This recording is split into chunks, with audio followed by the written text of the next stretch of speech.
Bien, hola gente, ¿cómo están? ¿Cómo andan? Espero que se encuentren todos bien, ¿sí? Vamos retomando, sí, nuestra clase que corresponde a la materia Derecho Comercial 1, que forma parte de la carrera de abogacía que dicta la Universidad Católica de Santa Fe en nuestra sede Posadas. Bueno, sin perder más tiempo, sí, nos metemos de lleno, retomamos todo lo que hablamos en la clase anterior, ¿sí? Respecto al fenómeno sí, societario, que es donde ahora estamos poniendo el punto de análisis, el foco, digamos, de atención como para ir profundizando tanto la normativa como la comprensión doctrinaria de las figuras. ¿Está?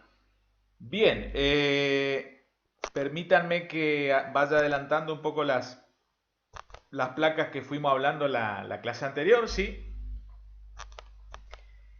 Y vamos a retomar a partir de este punto, ¿sí?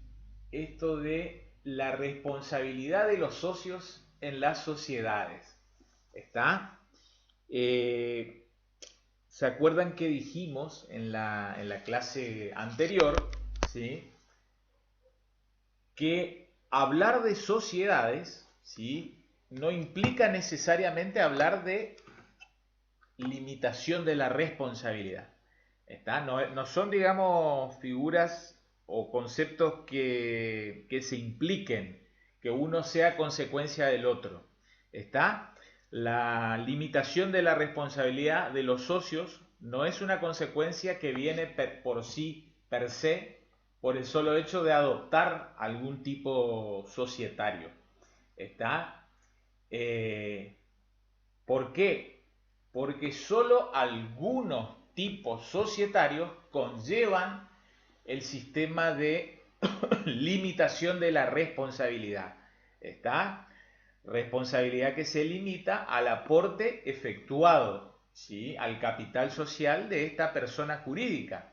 ¿Está? Persona jurídica que, como mencionamos la vez anterior, ¿sí? La clase anterior, tiene una personalidad jurídica diferenciada, ¿sí? Respecto de la personalidad en definitiva de cada uno de los miembros que la integran. ¿Está? No nos olvidemos que a una persona jurídica en definitiva, a priori y en general, podrán ser socios de la misma, la podrán integrar tanto personas humanas como jurídicas. ¿Está? No nos olvidemos que pueden haber socios entonces en una sociedad comercial que a su vez van a ser otras personas jurídicas. ¿Está? Sin perjuicio de que cuando vayamos profundizando ya nuestra enseñanza, ¿sí? En estos bloques temáticos, veamos que, por ejemplo, en los tipos de SAU, sociedad anónima unipersonal, ¿sí? O en el caso de sociedad por acciones simplificadas, en el caso también de unipersonal, ¿sí? De SAS unipersonal, van a ver cómo hay prohibiciones de derecho a la hora de la integración, ¿sí? Ciertas personas que no la van a poder integrar. ¿Sí? Concretamente hablamos y anticipamos un poco el juego, vamos a estar haciendo referencia a ciertas personas jurídicas que también son unilaterales. Van a tener, digamos, vedado, prohibido ese camino de constitución de otro ente unipersonal, sea SAU o sea SAS unipersonal.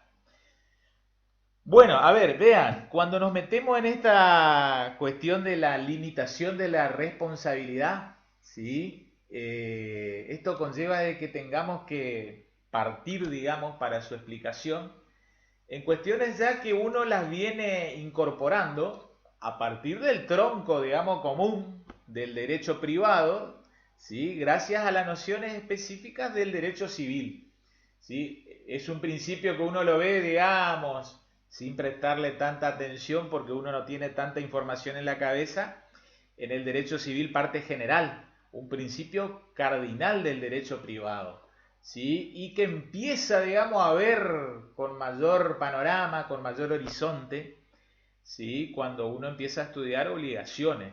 Es como que cuando estudiamos parte general, analizamos a este principio desde una planta baja, ¿sí? Desde la superficie. Cuando estudiamos obligaciones es como que ya subimos a un balcón, ¿sí? Como tenemos una visión más amplia. Y ni que hablar cuando uno termina de desarrollar todas las materias de derecho civil, ¿sí? A lo largo de esas 6 materias que integran el bloque de conocimiento del derecho civil argentino. Es como que subamos a su vez a una terraza. ¿Cuál es este principio que estoy hablando? Sí, vamos a estar hablando del principio de que el patrimonio es la garantía común de los acreedores, ¿sí? O como vulgarmente también se ha extendido en sociedad, en entender al patrimonio como prenda común, ¿sí? Lo cual no es tan apropiado. Está preferiblemente en la medida de lo posible, enunciemos el principio como que el patrimonio es la garantía común de los acreedores. ¿Estamos?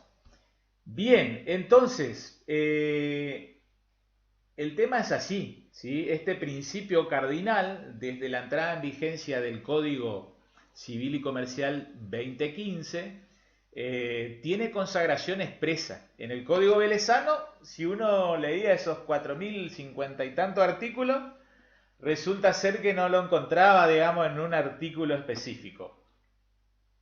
En el nuevo Código Civil y Comercial es, digamos, hasta paradójico, pero está consagrado en 2 artículos. ¿Sí? En primer lugar, en el libro primero de parte general, lo cual es correcto, ¿sí? Y perfectamente, digamos, cumple, digamos, las directrices desde lo metodológico.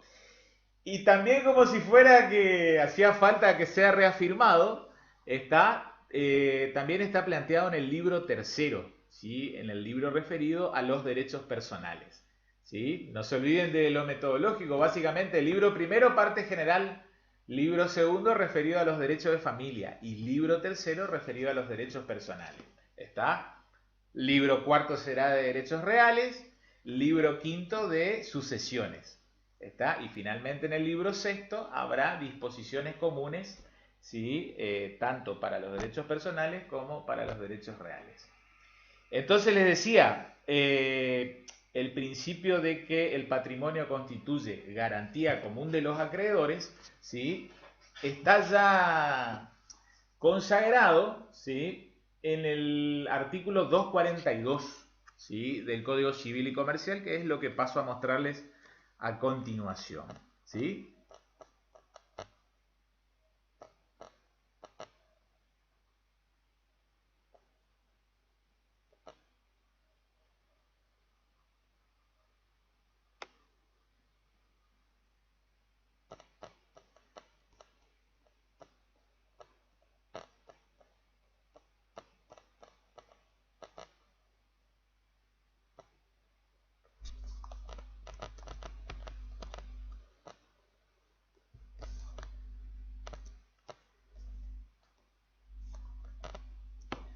Bien, ahí lo avisoramos, ¿sí? Paso a leerle artículo 242, ¿sí? Bajo el epígrafe de garantía común.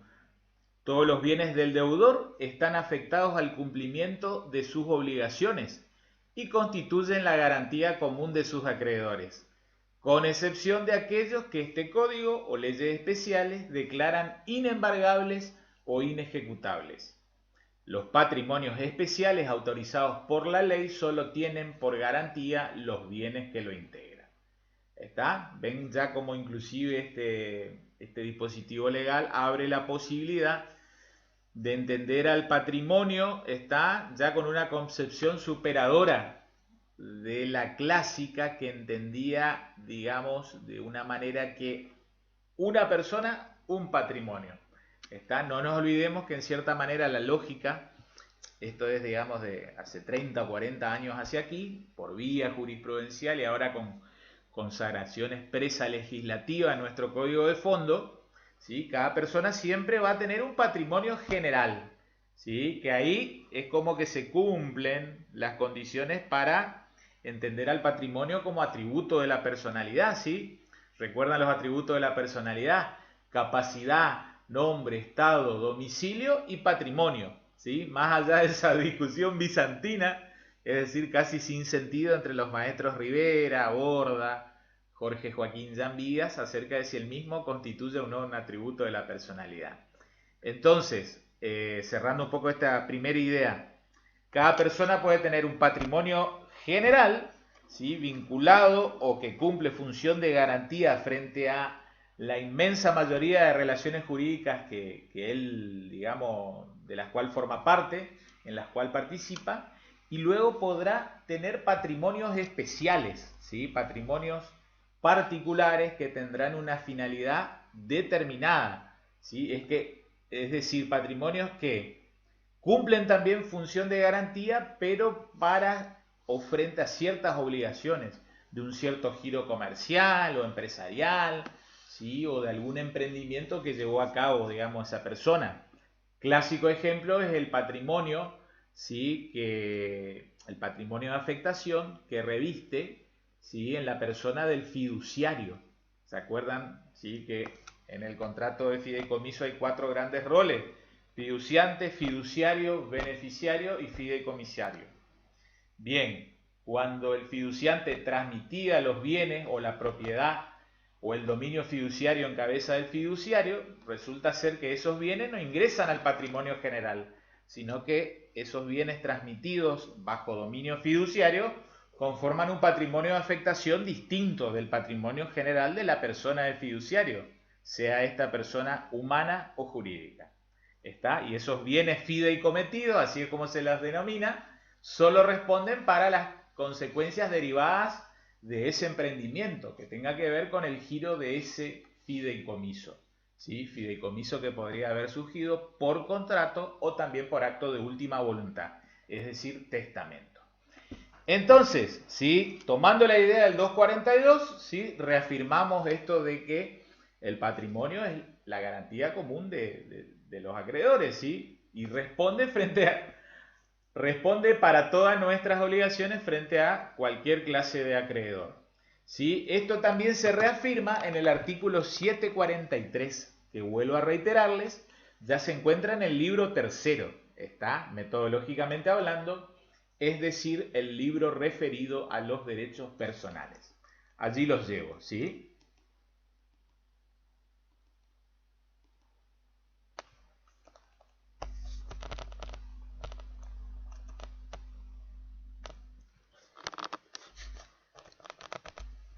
Ahí lo tenemos, 743, bajo el epígrafe bienes que constituyen la garantía.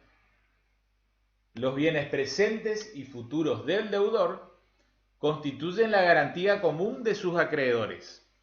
El acreedor puede exigir la venta judicial de los bienes del deudor, pero solo en la medida necesaria para satisfacer su crédito. Todos los acreedores pueden ejecutar estos bienes en posición igualitaria, excepto que exista una causa legal de preferencia. ¿Estamos? Y en el 744 luego van a estar explicitados cuáles son los bienes que quedan apartados, que quedan excluidos de esa función de garantía. ¿Está? ¿Cuál es la consecuencia práctica de que el patrimonio sea la garantía común de los acreedores? ¿Sí? Poniendo blanco sobre negro, poniendo las cosas sobre la mesa, haciendo esto intelectualmente susceptible de ser conocido por cualquier persona, digamos, común y corriente, y con más razón nosotros que somos profesionales o ustedes estudiantes de abogacía. ¿Qué significa esto? Que, digamos, ante la impotencia para afrontar, ¿sí?, sus deudas que tiene una persona, no sucede ya lo que ocurría en el antiguo derecho romano, ¿sí?, hasta la entrada en vigencia de la llamada ley Paetelia Papiria, ¿sí?, que prohibió, ¿sí?, la posibilidad de que el acreedor pueda efectuar, digamos, daños personales en la persona de su deudor, ¿sí?, o cobrarse, ¿sí?, parte de sus acreencias, despojándola, digamos, hasta de su propia ropa. Está, de allí viene esta locución de que se fue con una mano atrás y una mano adelante. Cuando el acreedor iba a cobrar antes, digamos, ¿sí?, con apoyatura, digamos, del ordenamiento legal y del Estado que siempre está atrás, digamos, la ejecución, ¿sí?, la fuerza del Estado, en definitiva, acá vemos, digamos, el derecho positivo del Estado, podía hasta despojarlo de las prendas más íntimas, al, al deudor, ¿no es cierto? Y hasta azotarlo, ¿sí? Castigarlo hasta que, digamos, si es que tenía, digamos, algún sustento patrimonial, termine abonando las deudas. Ya, digamos, en el derecho privado, desde la entrada en vigencia, como les decía, de la ley Paetelia Papiria, se prohibieron los azotes y tormentos en la persona de los deudores. ¿Sí? Entonces, ¿en qué consiste la ejecución forzada? ¿Sí? Es agredir, entre comillas, el patrimonio de los deudores. ¿Sí? Y el patrimonio siempre se integra por bienes, ¿sí? Bienes determinados. Algunos de esos bienes son cosas, ¿sí? Derechos reales sobre cosas materiales, corporales. ¿Sí? Mientras que otras veces son esos derechos patrimoniales propiamente son derechos subjetivos, inmateriales, que sin embargo tienen valoración económica. Por ejemplo, ¿sí? Los derechos derivados de la propiedad intelectual. ¿Sí? O estos derechos económicos derivados del régimen societario también. Entonces, ¿qué pasa? La ejecución forzada es, digamos, ¿qué posibilita?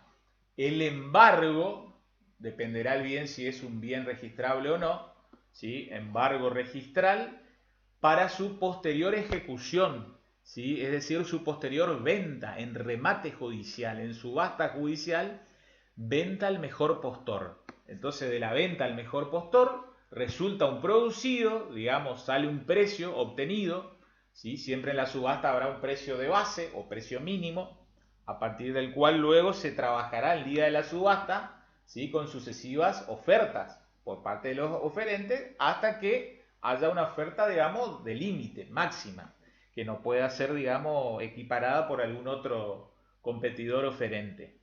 Se vende el bien, se recauda la platita, se paga, digamos, al martillero y allí van entonces en orden y en fila los acreedores a cobrar. Eso es el patrimonio como garantía común de los acreedores.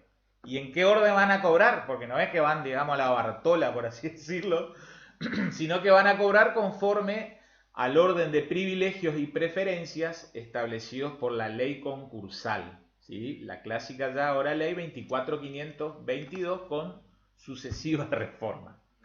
Eso es, digamos, la función de garantía del patrimonio. Entonces, ¿sí?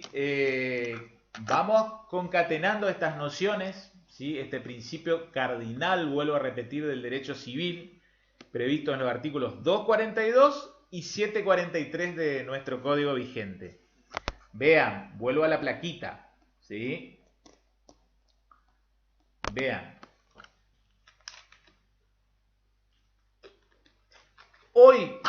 Hoy en día, año 2020, septiembre de 2020, les diría, sin temor a equivocarme, que el principal motivo por el cual la gente recurre a una figura societaria es precisamente obtener esa ventaja, ¿sí? La de la limitación de la responsabilidad, ¿sí? Es decir, conseguir un ropaje jurídico para llevar adelante alguna actividad comercial, empresarial, ¿sí? Algún emprendimiento, ¿sí?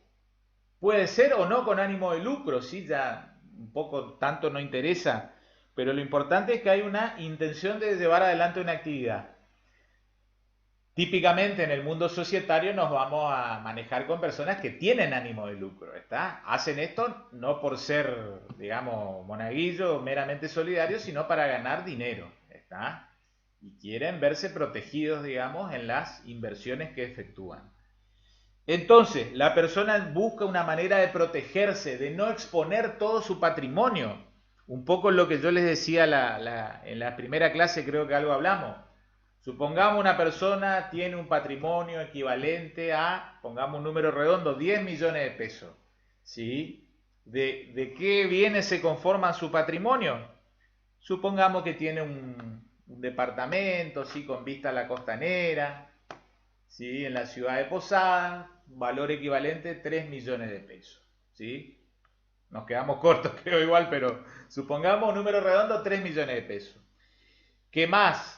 Tiene una quinta en el interior de nuestra provincia, ¿sí? Cerca de la Cruz de Santa Ana. ¿Sí? Supongamos equivalente esas hectáreas a 2 millones de pesos.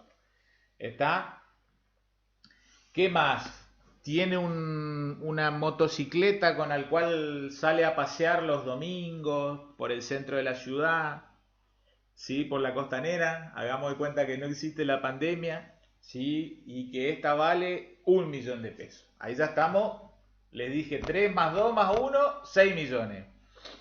¿Qué más? Tiene un automotor de alta gama, ¿sí? Con el cual realiza viajes a larga distancia. En los meses de enero y febrero se va de vacaciones en las playas catarinenses y paranaenses en Brasil, ¿sí? Que vale 3 millones de pesos.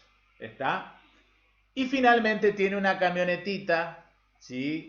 Supongamos tipo una Fiorino, la Fiorinito como le decimos, ¿sí? Que sirve, digamos, tipo camionetita utilitaria. ¿Está? Bien, ¿qué actividad?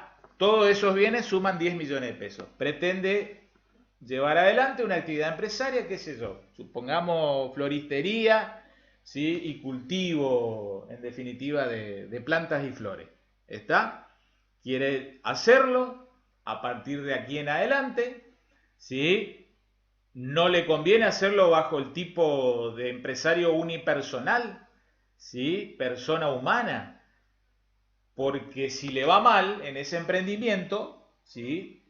Fruto de que el patrimonio es la garantía común de los acreedores, arriesga los 10 millones de pesos, en definitiva. ¿Está? Entonces le podrán luego sus acreedores, por deudas de ese giro, de ese comercio, de esa actividad comercial, embargar y posteriormente ejecutar en remate público, ¿sí? Cualquiera de los bienes. El departamento de Costanera, las chacras de cerca de Santa Ana, el automotor de alta gama, el autito chiquitito. Entonces, ¿qué quiere hacer esa persona? Quiere reducir el margen de exposición. Entonces, allí vendrá, digamos, el asesoramiento jurídico del abogado, del escribano, del estudiante, en definitiva, de abogacía, ¿sí? De la ciencia jurídica, en decir, manifestarle, te conviene adoptar un andamiaje societario. ¿Está? Después vamos a entrar en qué tipo social, ¿sí? Le convendrá conforme a la cantidad de socios. Hay que preguntarle, ¿tenés algún socio que va a llevar adelante con vos la actividad? ¿Sos vos el único mentor? ¿Vos solo vas a aportar bienes? Bueno, después vamos a ver si nos vamos para el tipo societario de SA, SRL, ¿sí? O de SAS, ¿está? Que son por ahí los más recurridos, los más concurridos, a los cuales generalmente en la actualidad la gente acude para adoptar un tipo societario. ¿Se entiende entonces? Eso es lo que yo quiero poner, digamos, sobre la mesa, que queden claros cómo se limita la responsabilidad. Uno le podrá decir, bueno, para ese negocio voy a aportar como aporte a la sociedad para conformar el capital social de esa persona jurídica que vas a conformar, aportar ese bien registrable, que es el automotor, supongamos la Fiorino, la camionetita Fiat Fiorino, 1 millón de pesos. Esta veremos si es un tipo unipersonal, ¿sí? Sea SAU, Sociedad Anónima Unipersonal, o quizás le convenga, porque es una, digamos, actividad que no tendría o no reviste tanta magnitud, conformar una SAS unipersonal, Sociedad por Acciones Simplificadas. Si él es el único, digamos, la única persona que pretende llevar adelante la actividad, ¿sí? Conformar una SAS unipersonal. Y el aporte consistirá en el aporte del dominio, del derecho real de dominio sobre ese automotor, que es un bien registrable, que pasará a integrar el capital social del ente conformado, ¿sí? De la persona jurídica conformada, constituida, que posee personalidad jurídica diferenciada, ¿sí? Constituye un centro de imputación diferenciada. Si le va mal, está, y ahí empezamos a trabajar, vean lo que planteamos en la plaquita. Si le va mal a esta persona, ¿sí? Empezamos a trabajar y preguntarnos estas nociones de, ¿el socio tiene responsabilidad subsidiaria o directa? ¿Está? Subsidiaria o directa. ¿Sí? ¿Qué queremos significar con esto? Acá yo les traigo, yo creo que siempre es útil que nos remontemos a lo que ustedes han estudiado en contratos, ¿sí? Principalmente cuando estudiaron el contrato accesorio de fianza, ¿sí? Y se acuerdan que el fiador, ¿sí? Que es una típica cláusula contractual, es un contrato en sí mismo, pero tradicionalmente juega las veces de ser expresada como una cláusula adicional en el contrato o complementaria.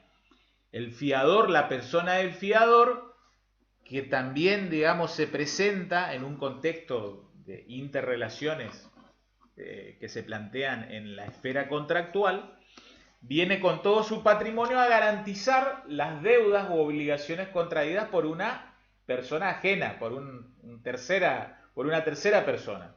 ¿Está? Entonces viene la persona del fiador a garantizar con todo su patrimonio.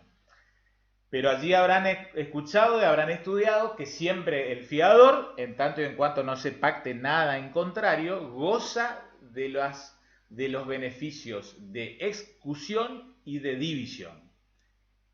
Y acá, digamos, quiero que nos concentremos en el paralelo del beneficio de excusión. ¿Está? ¿En qué consiste?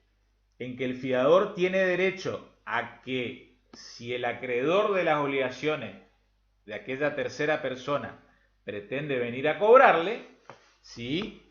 En primer lugar tendrá que dirigir la acción contra el deudor principal, ¿sí? Contra la persona del obligado principal, ¿sí? Entonces habrá que ver si el obligado principal posee o no bienes, en primer lugar, y si los tiene, hay que ver si en cantidad suficiente como para que responda, civilmente hablando, y haga frente al cobro de las acreencias que plantea ese acreedor.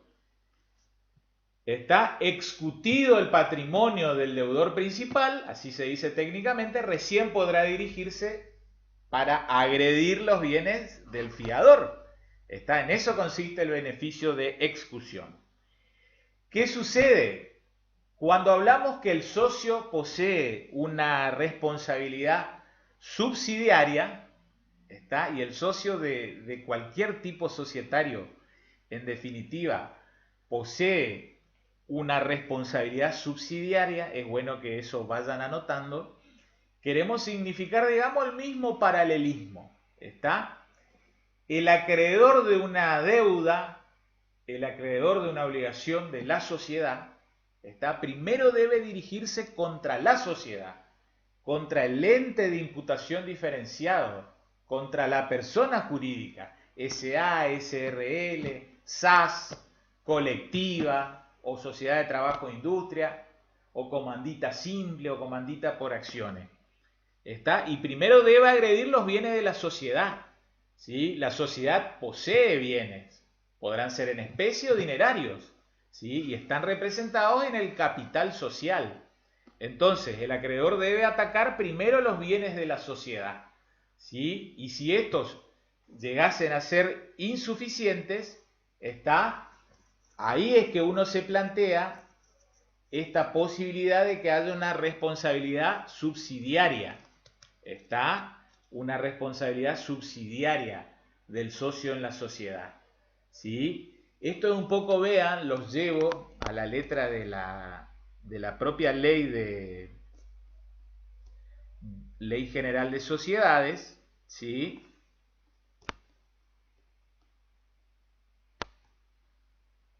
Deben anotarlo, el artículo 56, ¿sí? Entonces estamos en presencia de una, en definitiva, responsabilidad subsidiaria del socio. Es como si fuera una responsabilidad del fiador, y un fiador que goza con el beneficio de excusión. Primero, el acreedor debe atacar los bienes de la sociedad. Eventualmente, y según el tipo societario, ¿sí? Después podrá dirigirse contra los bienes suyos, pero para poder atacar los bienes suyos, eventualmente vamos a estar en presencia de algún tipo societario, ¿sí? Con responsabilidad ilimitada. ¿Se entiende? Vean, les leo el artículo 56. Bajo el epígrafe de sentencia contra la sociedad, ejecución contra los socios. Artículo 56. La sentencia que se pronuncie contra la sociedad tiene fuerza de cosa juzgada contra los socios en relación a su responsabilidad social y puede ser ejecutada contra ellos previa exclusión de los bienes sociales, según corresponda de acuerdo con el tipo de sociedad que se trate. ¿Está? Entonces, ¿qué sucede? ¿Qué sucede? Vean, en definitiva, vamos a ir viendo que hay algunos tipos societarios, ¿sí? Que en definitiva son esos primeros tipos societarios, ¿sí? En las sociedades de tipo personal, en la cual o bien se plantea una responsabilidad, acá otra vez vamos a la otra clasificación, ilimitada, ¿sí? Del socio. ¿Está? Entonces, al haber responsabilidad ilimitada se puede llegar a los bienes, en definitiva, personales del socio. ¿Está? Por ejemplo, en la sociedad colectiva. ¿Está? Cualquiera sean los socios de la sociedad colectiva. ¿Qué sucede entonces? En esos casos, más allá de que es responsabilidad ilimitada, el socio de una sociedad colectiva tiene derecho a que primero se agredan los bienes sociales. ¿Sí? Se agregan los bienes que conforman el capital social de la sociedad. Y luego, o sea, previa exclusión de esos bienes, eventualmente podrán atacar o agredir, entre comillas, los bienes de su patrimonio. ¿Está? Entonces, ahí es medio como que vamos de la mano. Vean, la idea que le quiero plantear es la siguiente. En esos tipos personales, por ejemplo, de sociedad colectiva, y después vamos a ir viendo en otros tipos personales, donde se hace una distinción según en presencia de qué tipo de socios estemos, digamos, analizando. Pero vamos al clásico, digamos, el caso más básico, sociedad colectiva, donde hay, cualquiera sea el socio, tiene responsabilidad ilimitada. Vuelvo a reiterar, entonces, en teoría, un acreedor de una deuda social de ese ente jurídico, de esa persona jurídica, también podría llegar a los bienes personales del socio. A pesar de que puede llegar a atacar o agredir los bienes personales, ese socio tiene derecho a que primero, ¿sí?, el acreedor se dirija contra los bienes de la sociedad. ¿Está? De allí que entonces, en definitiva, en esos casos, su responsabilidad termina siendo subsidiaria. ¿Está? No es responsabilidad, como lo vemos acá en la plaquita, ¿sí? No es responsabilidad directa, ¿sí? Es una responsabilidad subsidiaria. ¿Está? Siempre tendrá derecho a que primero, ¿sí?, se agredan los bienes, en definitiva, de la persona jurídica, del ente jurídico. Habiendo resultado insuficientes estos, ¿está? Entonces se puede dirigir contra sus bienes personales. ¿Y por qué se puede dirigir contra sus bienes personales? Se podrá dirigir porque este socio es parte de una sociedad con responsabilidad ilimitada. ¿Está? Vuelvo a reiterar, como los tipos, como la que ocurre en los tipos de sociedad personal, ¿sí? Colectiva, capital e industria, que hay que hacer una distinción, o en la comandita simple, que hay que ver luego, diferenciar si estamos en presencia de un socio comanditado o socio comanditario.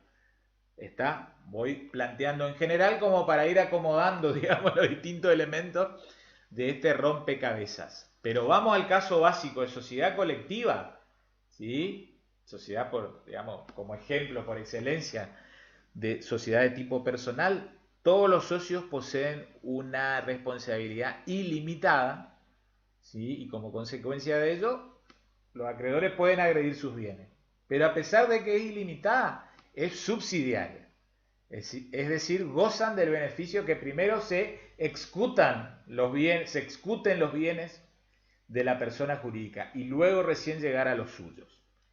¿Estamos? Así funciona entonces estas nociones básicas de responsabilidad. Entonces, vamos armando, digamos, esta idea general. La gente, ¿por qué recurre a un andamiaje jurídico societario? tradicionalmente para limitar su responsabilidad. ¿Qué tipos societarios conllevan esa posibilidad de limitar su responsabilidad? Anótenlo: SRL, SA, ¿sí? Comandita por acciones, ¿sí? Y también la denominada SAS, Sociedad por Acciones Simplificadas. En cualquiera de esos tipos societarios estamos en presencia de una responsabilidad limitada. ¿Limitada a qué? Al aporte efectuado y efectivamente integrado. Volvemos al caso que decíamos de los 10 millones de pesos. Supongamos entonces el aporte de un determinado socio fue la camioneta Fiorino. Cuando él hace esa transferencia en concepto de aporte societario, ese bien desaparece de su patrimonio y en definitiva pasa a ser ya parte del patrimonio de la sociedad, ¿sí? Y él responderá en la medida del aporte. Supongamos valía 1 millón de pesos, hasta 1 millón de pesos será la garantía, ¿sí?, del patrimonio de esa sociedad frente a los acreedores de la sociedad. ¿Sí? Los acreedores de la sociedad entonces tienen derecho a agredir ese bien, embargar y posteriormente ejecutar esa camioneta. Y con la venta de esa camioneta cobrarse las acreencias. ¿Está? Pero luego de eso, si digamos quedó saldo impago, esos acreedores no pueden llegar al patrimonio de esa persona, como le decía, a la moto con la que pasea, al departamento de Costanera, a la chacra de Santa Ana. No pueden llegar, porque él limitó su responsabilidad al aporte efectuado y efectivamente integrado. No se olviden esta última palabrita que le digo, esto de efectivamente integrado. ¿Qué sucede? A veces cuando se constituye la sociedad, ¿sí?, los socios se comprometen a efectuar un determinado aporte, ¿sí? ¿Qué es lo que sucede? La normativa, digamos, como modo de dinamizar los negocios y no exigirle de más a quien no pueda al inicio, permite, ¿sí?, que los socios efectúen un determinado aporte al momento de constitución y luego le da un plazo determinado, ¿sí?, como para que terminen de complementar. ¿Cuál es el aporte exigido al momento de constitución? El 25% de lo que ellos se comprometieron. ¿Está? Supongamos que es un aporte dinerario, no es un bien en particular. Entonces efectúan el aporte de ese 25% y luego, dentro de un plazo legal que ya lo vamos a estudiar, tienen que terminar de integrar. ¿Qué sucede? Si en ese instante, en ese interregno temporal que va desde que efectuaron, digamos, el aporte originario, 25%, y les falta todavía por integrar 75%, ¿qué es lo que sucede? Por lo no integrado nace una responsabilidad solidaria. ¿Está? Entonces, ojo con ese tema, ¿sí? Cuando se constituyen estos entes, conviene en la medida de lo posible de que terminen ya efectuando el aporte en su totalidad, ¿sí? Que integren ya el aporte en su 100%, ¿sí? Porque cualquier deuda, digamos, societaria que haya en ese lapso, es decir, en ese lapso hasta que el total del capital social queda efectivamente integrado, por lo no integrado hay una responsabilidad ilimitada. ¿Está? Ojo con ese tema, no sé si todavía lo van a alcanzar a captar, digamos, esto que les quiero transmitir, ¿está? Pero ya con el avance de la materia va a ir cerrando la idea. Entonces, vamos, digamos, sacando cosas en limpio. Primera afirmación que les dije, hablar de sociedad no implica limitación de responsabilidad. Hay que determinar y diferenciar en presencia de qué tipo societario nos encontremos. ¿Sí? ¿Estamos? Vean, acá yo les pongo en la plaquita los distintos tipos societarios que en general poseemos en el derecho nacional. ¿Sí? Sociedad colectiva, sociedad en comandita simple, sociedad de capital e industria, sociedad de responsabilidad limitada, ¿sí? Sociedad anónima con, en cierta manera, dos subtipos de sociedad anónima, la SAU, Sociedad Anónima Unipersonal, o la SAPEM, Por ahí habrán escuchado una vez la SAPEM, que significa Sociedad Anónima con Participación Estatal Mayoritaria. Está, por ejemplo, en la provincia de Misiones, ¿sí? El EMSA. EMSA es una SAPEM, Sociedad Anónima con Participación Estatal Mayoritaria. Está, el Estado forma parte de esta persona jurídica privada. En definitiva, no deja de ser privada. También la sociedad en comandita, así como está la comandita simple, que es una sociedad de tipo personal, está la sociedad en comandita por acciones, ¿sí? Que ya es más una sociedad de capital. Y la sociedad por acciones simplificada, ¿sí? De la ley de apoyo al capital emprendedor, ¿sí? Con su subtipo en particular, la SAS unipersonal, a la cual se denomina en doctrina la SASU, Sociedad Anónima Simplificada Unipersonal. Está, ahí digamos tenemos el menú, el catálogo de figuras jurídicas a las cuales recurrir. No todas ellas implican responsabilidad limitada. Está, en cierta manera, vuelvo a esa pregunta buena que hizo el compañero en la primera clase, en ese comparativo. Lo importante sería que al fin de las clases, allá por principio de noviembre, ustedes se encuentren en condiciones de que, supongamos ante una pregunta, ¿cuál de las siguientes sociedades que uno proyecta en esta placa admiten responsabilidad limitada? Y la idea sería que ustedes tengan esa posibilidad de decir o tildar cuáles de ellas implican, ¿sí? Responsabilidad limitada. De una manera muy genérica, les digo, ¿sí? Que las últimas 4 sociedades son las que conllevan responsabilidad limitada. SRL, SA, comandita por acciones y la sociedad por acciones simplificadas. ¿Por qué de una manera muy genérica? Porque vamos a ver que en los casos de comandita simple y de capital industria, según frente a qué tipo de socio nos encontremos presentes, también habrá, digamos, un régimen casi a la par de una limitación de responsabilidad. ¿Está? Vuelvo a la idea básica, entonces, viene el cliente al estudio jurídico, a la escribanía, pretende llevar adelante una actividad. Lo más probable es que le aconsejemos que conforme alguna de las 4 últimas sociedades. SRL, SA, Sociedad Comandita por Acciones, lo cual no es tan habitual, o una SAS, Sociedad por Acciones Simplificada. De tal manera va a limitar el riesgo empresario al aporte, ¿sí? Efectuado, efectivamente integrado, ¿sí? Entonces, hoy en el 2020, como les dije, la principal razón por la cual la gente concurre digamos, formalizar una actividad con un ropaje jurídico societario es para limitar la responsabilidad, ¿sí?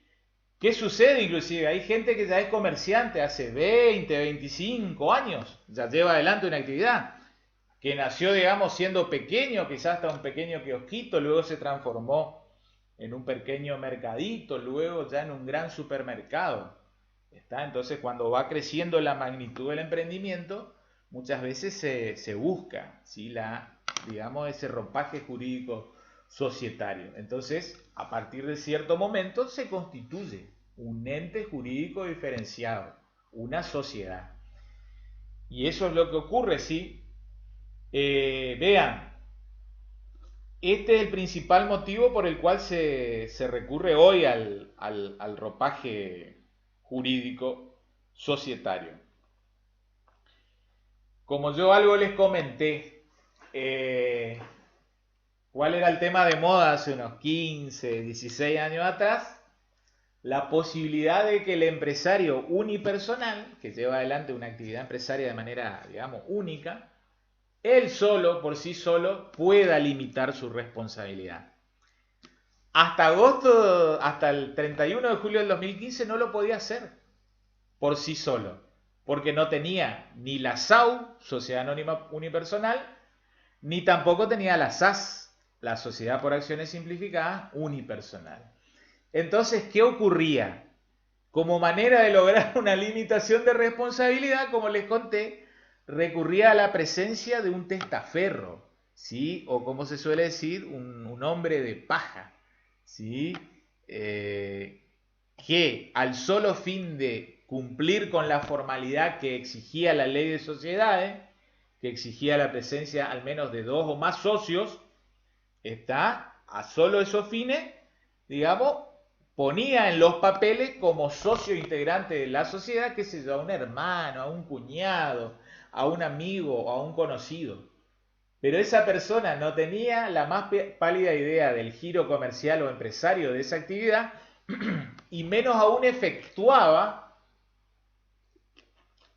un real y verdadero aporte para conformar esa sociedad. ¿Está? O si lo efectuaba era tan ínfimo como yo les comenté, y ahora rapidito les muestro lo que ocurrió en ese famoso caso, ¿sí? Que llegó para su resolución a la Cámara de Apelaciones en lo Comercial en Capital Federal, ¿sí? En el año 2005, el caso Raymond Fracchia. Está, que es un poquito lo que yo les muestro a continuación. Vean.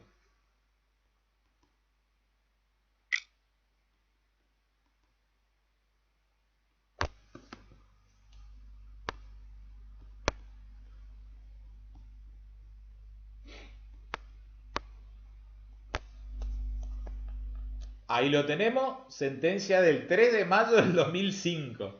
Está, vean cómo se amañaba la gente para intentar lograr la limitación de la responsabilidad, porque el empresario argentino no tenía manera de hacerlo.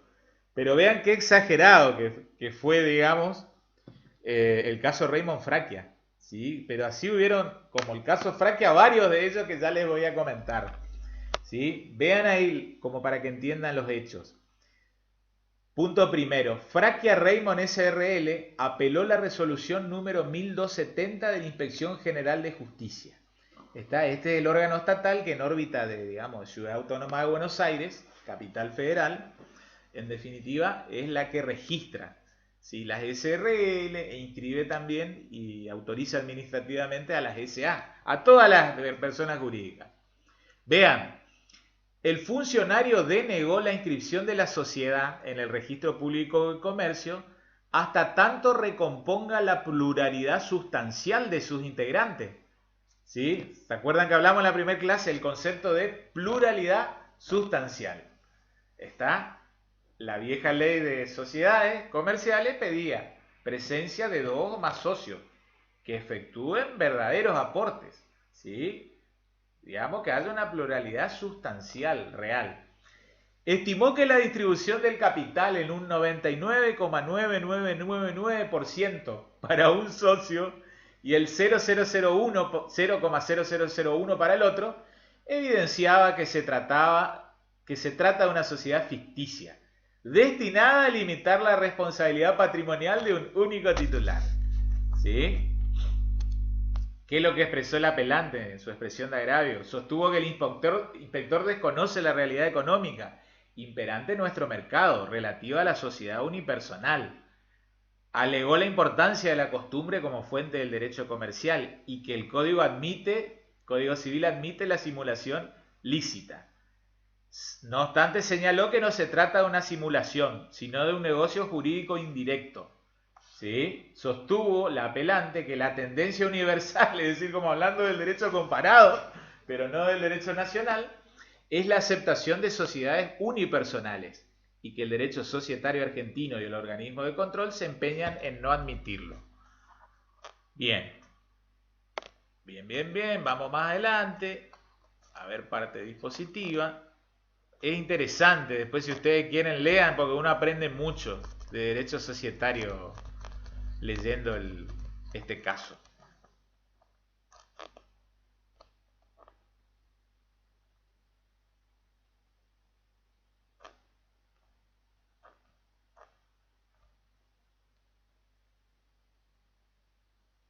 Por todo lo expuesto y de conformidad con los fundamentos de la representante del Ministerio Público en el dictamen que antecede, desestímanse los agravios y confírmase la resolución atacada, con costas a la recurrente vencida. O sea, mantuvo ya lo que En definitiva, sostuvo el inspector general de justicia, el director de la IGJ.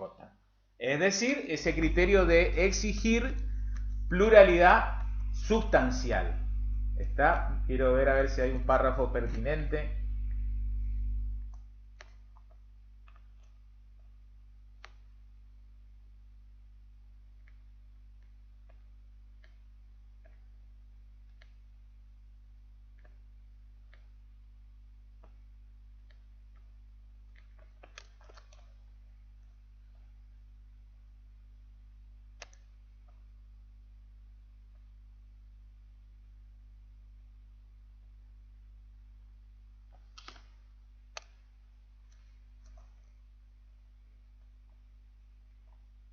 Bien, ahí están los votos de los distintos camaristas, pero en definitiva es este punto 3.2. En este caso está fuera de la discusión que la ley de sociedades establece como requisito esencial para su constitución la pluralidad de otorgantes. La aserción del inspector sobre que este requisito no es meramente formal está fundada en lo dispuesto por el artículo 37 de la ley de sociedades, por derivación de la exigencia de integrar efectivamente los aportes. ¿Está? Entonces, en definitiva, pluralidad sustancial. Ustedes me preguntaban cuál sería un porcentaje de pluralidad sustancial exigido para sociedades, digamos, plurales, de dos más socios. Y no hay, digamos, un vademecum que uno diga esto sí pasa, esto no. Pero como le decía, cuando uno ya empieza a hablar de más de 95% o 97% en cabeza de un solo socio, como que empieza a hacer ruido, ¿sí? Y empieza a adolecer, digamos, de simulación el acto celebrado, ¿sí? En la figura de la utilización de algún testaferro u hombre de paja. ¿Está? Bien, eso era como para mostrarle entonces y que vean y pónganse en la cabeza entonces de aquel empresario en aquel entonces cómo buscaba la posibilidad de limitar la responsabilidad y el derecho no le brindaba esa herramienta. Entonces vean qué importante es que, bueno, en el 2005, en el 2015 vino el código, permitiendo pero solo en el contexto de sociedad anónima unipersonal, lo cual nos generó que en la pequeña y mediana empresa las personas recurrieran a este tipo societario. ¿Sí? ¿Por qué? Porque en esos 2 primeros años de vigencia, la sociedad anónima unipersonal, les cuento un poco la realidad, ¿saben para qué se utilizó? La utilizaron las empresas grandes, de gran magnitud, e inclusive algunas multinacionales, ¿sí? Como para constituir sus filiales en la República Argentina, ¿sí? De tal manera, ¿sí? Terminaban constituyendo sociedades anónimas unipersonales. Por ejemplo, ya había habido allá por el año 2003, 2004, inclusive un caso Coca-Cola, que también tuvo que ver con pluralidad sustancial. Después, si quieren, googleenlo, lo van a encontrar. Y también hubo un caso de que la Asociación Civil Boca Juniors quiso constituir un caso, digamos, hubo una constitución pretendida sin aportes pluralmente sustanciales. El caso se llamó Boca Crece S.A. Era la asociación que pretendía constituir una S.A. con, digamos, con mínima aportación por parte de otro socio. O sea, un socio al cual se recurría al solo efecto de cumplir formalmente la presencia de dos o más personas. Vuelvo a reiterar, casos Boca Crece S.A. y caso Coca-Cola. Pero el más paradigmático fue Raymond Fracchia. Fracchia Raymond, el caso más famoso en materia inclusive de SRL. Como les decía, ¿qué pasaba? Con el nuevo Código Civil 2015, desde agosto 2015, se permitió solo que surja la unipersonalidad, pero para estas grandes empresas. Digamos, sinceraron la cuestión, ya no tenían que recurrir a un hombre de paja, que tradicionalmente era la persona del asesor, del abogado, o de algún integrante de ese gran buffet, ¿sí? O estudio jurídico que asesoraba a esas multinacionales. Con la SAS de unipersonal del 2017, la pequeña y mediana empresa de a poquito va recurriendo, ¿sí?, a esta forma de constitución, ¿sí?, del ente unipersonal. Entonces, vea, vuelvo a la plaquita de los sistemas de responsabilidad, ¿sí? Se advierte un poco, entonces, vuelvo a poner sobre la mesa esta conclusión. Hoy en día la gente concurre a una persona jurídica, societaria, para limitar su responsabilidad. Pero también debo contarles que ese no fue el motivo originario por el cual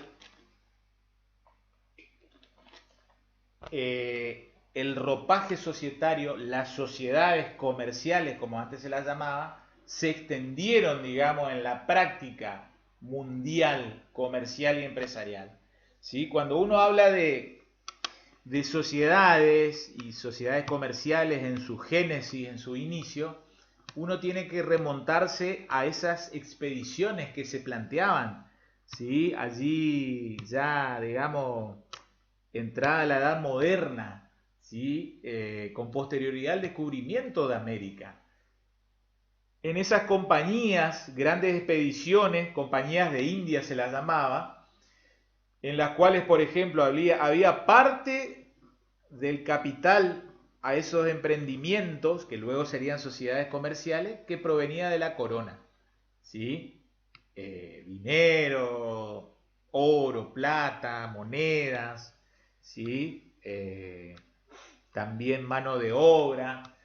Luego estaba, digamos, el titular el armadero, ¿sí? El armador del barco, ¿sí? Luego el personal, digamos, que llevaba adelante la expedición, los expedicionarios.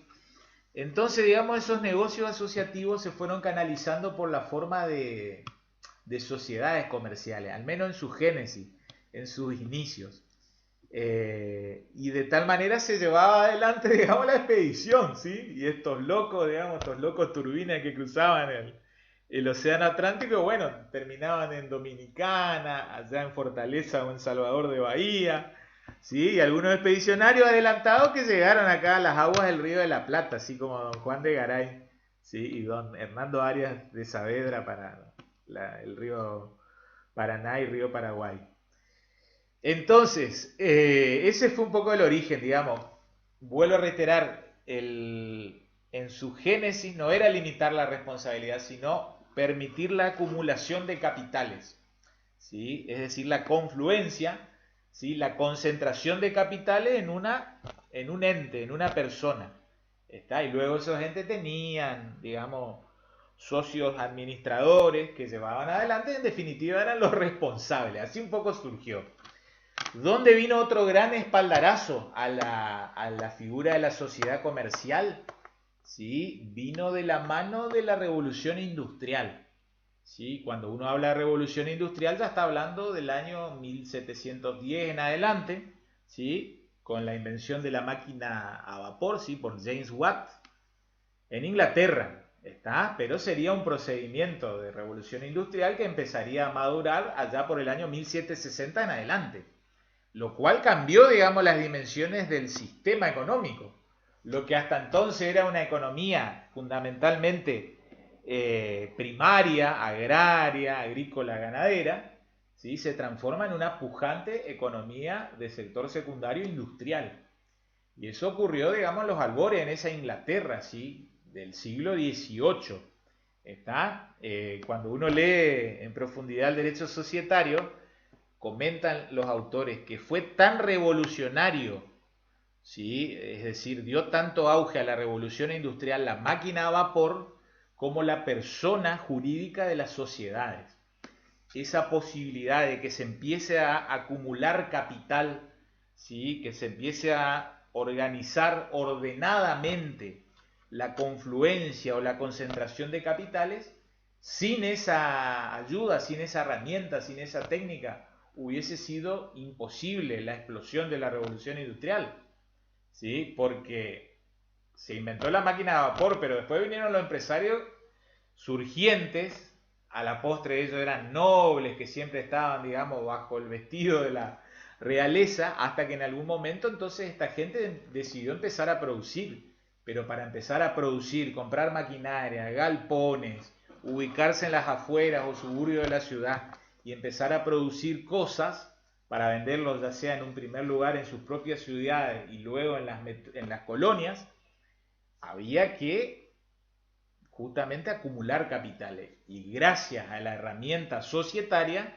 eso fue posible. ¿Está? Vuelvo a reiterar, dicen algunos autores que tan importante como la máquina a vapor fue el surgimiento de la estructura jurídica societaria.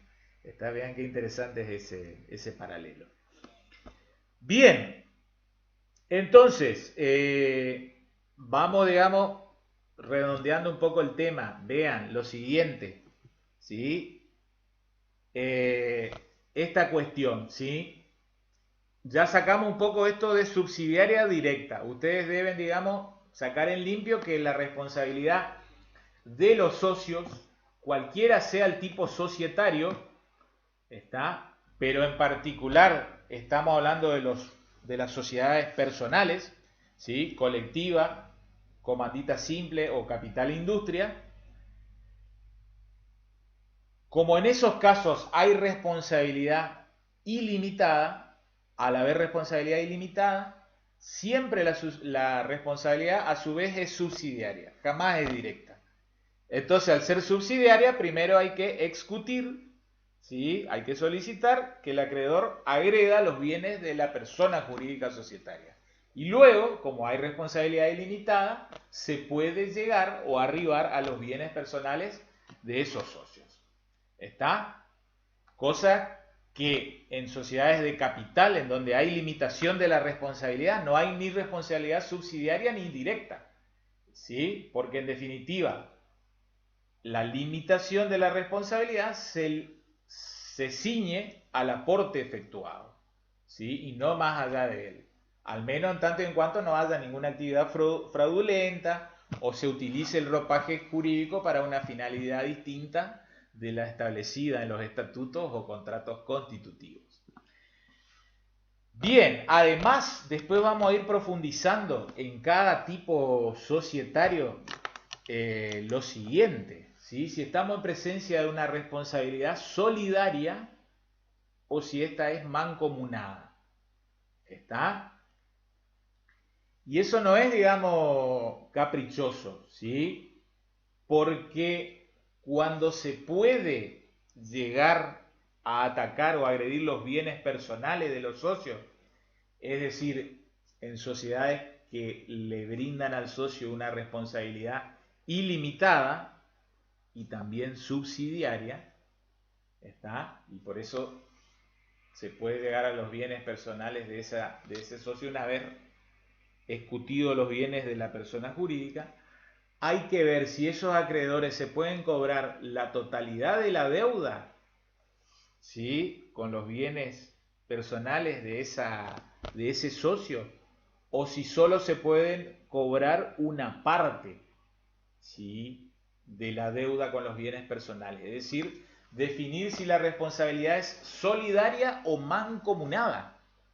¿Está?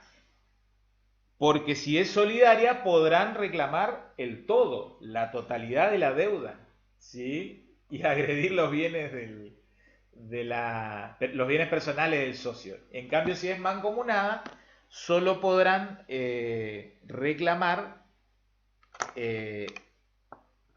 o agredir los bienes del socio, ¿sí?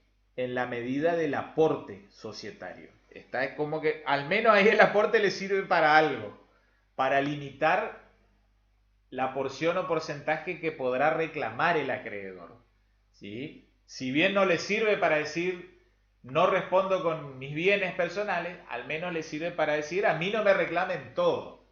¿Está? De una manera muy genérica, ¿sí? Esto, inclusive ustedes después pueden retomar las nociones básicas que uno estudia en obligaciones, ¿sí? Artículo 825 para obligaciones mancomunadas, ¿sí? Y artículo 827 para obligaciones solidarias. ¿Está? Entonces, no se olviden que cuando hay solidaridad en las obligaciones, ¿sí? Sobre todo en la faz o aspecto pasivo, es decir, visto esto desde el punto de vista del deudor, se le puede reclamar a uno de los socios el todo. En cambio, si es mancomunado, solo en la medida de su participación. ¿Está? Al menos le sirve para limitar esa posible agresión a sus bienes propios. ¿Está? Más allá de que van a llegar a sus bienes. Repasen luego esos artículos, como le dije, 825 para obligación mancomunada y 827 en confluencia con el 833 del Código Civil y Comercial para repasar las nociones de solidaridad o mancomunidad. ¿Estamos? Entonces, vean lo siguiente, ¿sí? Vamos de a poquito cerrando la clase del día de la fecha, ¿sí? Ese es el análisis, digamos, que como conclusión de esta clase que hicimos hoy, yo quiero que se lleven. Hoy en el 2020, la gente cuando recurre a una figura societaria, lo hace para limitar su responsabilidad. ¿Está? Entonces el asesoramiento, ¿sí?, de ustedes como futuros abogados, asesores, es decirle a la gente, bueno, vamos a conformar una sociedad, pero algunos de los tipos sociales que conllevan limitación de responsabilidad. SRL, SA, comandita por acciones o sociedad por acciones simplificadas. ¿Está? En los demás tipos sociales no implica per se, por sí, no conlleva, ¿sí?, en ese orden de implicancia la necesidad de que va a haber limitación de responsabilidad. ¿Está? Entonces, ese es el motivo actual por el cual la gente recurre a estas figuras. En antaño, en sus orígenes, en Génesis, primigeniamente, las sociedades no se constituían para trabajar sobre esta noción de limitación de responsabilidad, que inclusive no estaba muy desarrollada, digamos, en aquel entonces, sino que las sociedades, ¿sí?, se constituían para aglutinar capitales, ¿sí?, concentrar riquezas para llevar adelante tremendos emprendimientos que de lo contrario no se hubiesen realizado, ¿sí? Hubiese sido imposible que la encare una persona individualmente, ¿sí?, o un pequeño grupo de ellas. La clase que viene vamos a empezar a hablar del tipo societario SA. ¿Está? Y ahí van a entender inclusive un poco más por qué la sociedad anónima está, digamos, ideada, pergeniada como para la gran empresa. Está, más allá de que pueda adaptarse a un pequeño o mediano emprendimiento, es como que la ley de sociedades, no solo en Argentina, sino en general de los países que trabajan, digamos, con economías, digamos, liberales o parcialmente liberales, está ideado como para que la SA sea un motor impulsor, ¿sí?, del denominado mercado de capitales. ¿Sí? Por eso la sociedad anónima es, en cierta manera, la vedette, ¿sí?, en las economías capitalistas. ¿Está? Porque permiten enlazar, ¿sí?, varios conceptos básicos de economía, como por ejemplo el ahorro. ¿Está? Es como que yo les diga, en esos países más desarrollados del mundo, el ahorro de las personas no solo se canaliza, por ejemplo, colocando un dinero en plazo fijo, ¿sí?, o comprando y revendiendo una u otra moneda, como acá vivimos día a día en nuestro país, sino que el ahorro de las personas a veces se canaliza en la adquisición de las acciones de las empresas.